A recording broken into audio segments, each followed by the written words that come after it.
এই পৃথিবীর মধ্যে সবথেকে পাপী, সবথেকে গুনাহগার ব্যক্তি কে? এ বিষয়ে একবার হযরত মূসা আলাইহিস সালাম আল্লাহ তাআলার কাছে জিজ্ঞাসা করলেন, হে আল্লাহ, আমি জানতে চাই এই পৃথিবীর মধ্যে সবথেকে পাপী, সবথেকে গুনাহগার ব্যক্তি কে?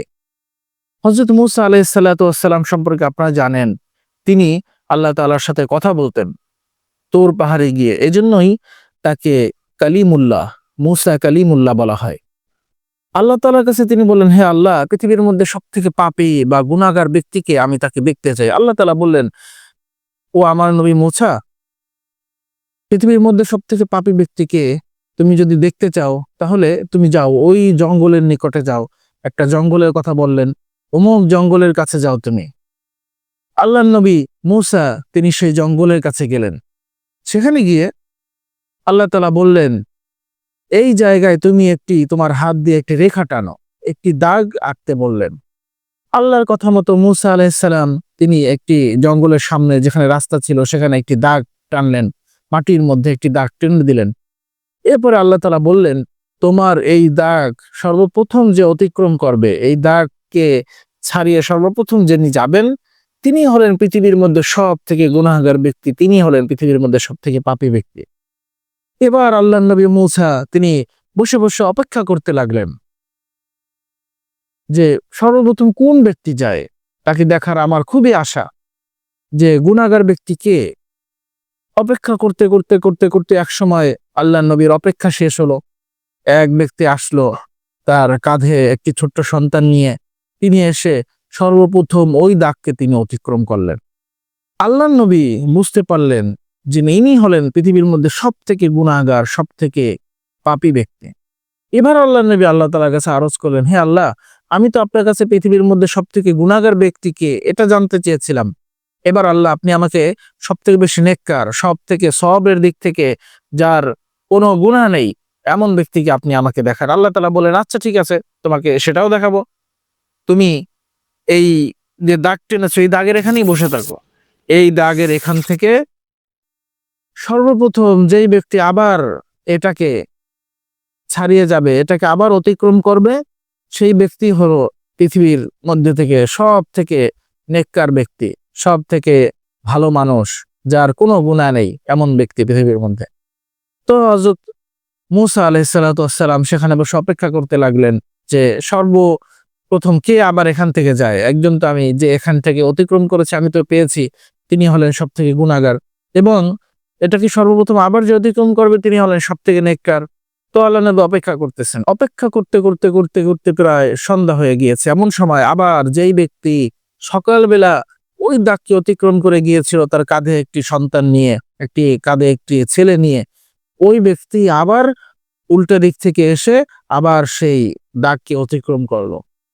এবার তো আল্লাহ নবী মূসা অবাক হয়ে গেল, হে আল্লাহ, আপনি সকালবেলা বললেন এই ব্যক্তি হচ্ছে সব থেকে গুনাহগার, সব থেকে পাপী ব্যক্তি, আবার আপনি বলছেন এই ব্যক্তি সব থেকে নেককার, এই ব্যক্তি কোনো গুনাহ নেই, তো এটা কিভাবে সম্ভব? এবার আল্লাহ সুবহানাহু ওয়া তাআলা হযরত মূসা আলাইহিস সালাতু ওয়াস সালামকে বলছেন, ও মূসা, সকালবেলা যখন এই লোকটি এখান থেকে যাচ্ছিল তার কাঁধে যে ছোট্ট বালকটিকে দেখতে পেয়েছে, এটি হলো তার ছেলে। এই পথ দিয়ে যখন যাচ্ছিল, যাওয়ার পরে তার সন্তান তাকে জিজ্ঞাসা করতেছিল, বাবা, আমরা যে বনের মধ্যে যাচ্ছি এই বনটা তো অনেক বড়, এই বড় এত বড় বন, এই বনের থেকেও কি বড় আরো কিছু আছে? ওই ব্যক্তি বলতেছে, হ্যাঁ আছে, এই বনের থেকেও বড় আরো কিছু আছে। কি আছে? এই বনের থেকেও বড় আছে এই পৃথিবী, সম্পূর্ণ পৃথিবীটা হচ্ছে এই বনের থেকেও বড়। তো এই ছোট্ট বালক তার বাবাকে আবার জিজ্ঞাসা করলো, পৃথিবীর থেকে কি বড় কিছু নাই যেটা পৃথিবীর থেকেও বড়? আছে, এই যে নবমণ্ডল, ভূমণ্ডল, আরো অনেক গ্রহ আছে, এই সমস্ত কিছু, এই পৃথিবী সম্পূর্ণটা মিলিয়ে এটা হচ্ছে এই পৃথিবীর থেকেও বড়। তখন ওই ছোট্ট সন্তান আবার প্রশ্ন করলো, তার থেকে বড় কি আর কিছু নাই? আছে, তার থেকেও বড় কি? তার থেকেও বড় হচ্ছে এই আসমান, এই আকাশ যে দেখতেছো, এই আকাশ এই সমস্ত কিছুর থেকেও বড়। সন্তান আকাশের দিকে তাকালো, এত বিশাল আকাশ, এর থেকে বড় কি আর কিছু নেই বাবা? এবার বাবা বলতেছে, হ্যাঁ আছে, এর থেকেও বড় আছে আমার গুনাহ। আমার যে পরিমাণ গুনাহ, এই গুনাহ এই পৃথিবীতে যা কিছু আছে, আসমান জমিন যা কিছু আছে, সমস্ত কিছু থেকে বড়, সমস্ত কিছু থেকে বেশি হচ্ছে আমার গুনাহ। আমি এত পরিমাণ গুনাহ করেছি, গুনাহ করতে করতে করতে করতে নিজের নফসকে নষ্ট করে ফেলেছি, অনেক গুনাহ করে ফেলেছি। এইটাই হলো সব থেকে বেশি বড়। এবার সন্তান তার বাবাকে জিজ্ঞাসা করতেছে, বাবা এর থেকে বড় কি আর কিছু নেই? এবার ওই বাবা বলতেছেন, হ্যাঁ আছে, এর থেকেও বড় আছে। এর থেকে বড় হলো মহান আল্লাহ তাআলা, যিনি এই সমস্ত কিছুকে সৃষ্টি করেছে। তিনি এত বড় যে তার বড়ত্বের কথা বলে বোঝানো যাবে না। তার বড়ত্ব এত বেশি, এই তার বড়ত্ব কখনো বর্ণনা করা সম্ভব নয়। এবং তিনি এত বড়, আমার এই যে গুনাহ, এত কিছু সমস্ত কিছু থেকে বেশি হচ্ছে আমার গুনাহ। আমার গুনাহ যত বড়, তার থেকেও বেশি বড় হচ্ছেন তিনি। তিনি চাইলে এই গুনাহ ১ সেকেন্ডে, তিনি নিমিষেই সবকিছু মাফ করে দিতে পারেন, তিনি এত বড়। তো আল্লাহ সুবহানাহু ওয়া তাআলা বলতেছেন, এই ব্যক্তি যখন এমন কথা বলল, আল্লাহ তাআলা বরত্ব প্রকাশ করলো, নিজের গুনাহ নিয়ে তিনি অনুশোচনা করলো, এই কথাটা আমার কাছে অনেক ভালো লেগেছে। তার এই কথা বলার সাথে সাথে তার জিন্দেগীর যত গুনাহ ছিল, সমস্ত গুনাহগাতা আমি তার ক্ষমা করে দিয়েছি। এজন্য বিকালবেলা যখন তিনি এখান থেকে ফিরছিলেন, তিনি হলেন পৃথিবীর মধ্যে সব থেকে নেককার মানুষ। তার মতো তার কোনো গুনাহ নেই, এমন অবস্থায় তিনি এখান থেকে ফিরছিলেন। মূলত আজকের এই আলোচনাটি কে পৃথিবীর মধ্যে সব থেকে বেশি নেককার বা কে পৃথিবীর মধ্যে সব থেকে বদকার বা গুনাহগার, এটা নিয়ে নয়। আপনারা হয়তো আজ করতে পেরেছেন, আমি মূলত বোঝাতে যাচ্ছি তওবা বা অনুশোচনা। তওবা শব্দের মূল অর্থ হলো ফিরে আসা বা অনুশোচনা করা। মূলত নিজে যে গুনাহ করেছি, এই গুনাহ থেকে ফিরে আসার প্রতিজ্ঞা করা। আপনি আল্লাহর বান্দা মুমিন হয়ে যখন আল্লাহ তাআলার কাছে আপনি তওবা করবেন, হে আল্লাহ আমি জীবনে অনেক গুনাহ করে ফেলেছি, অনুশোচনা বোধ আপনার মধ্যে যখন আসবে, আল্লাহ তাআলা আপনাকে ক্ষমা করে দিবেন। তওবার কথাটা বোঝাতে গেলে আপনাকে একটি উদাহরণ দিতে চাই।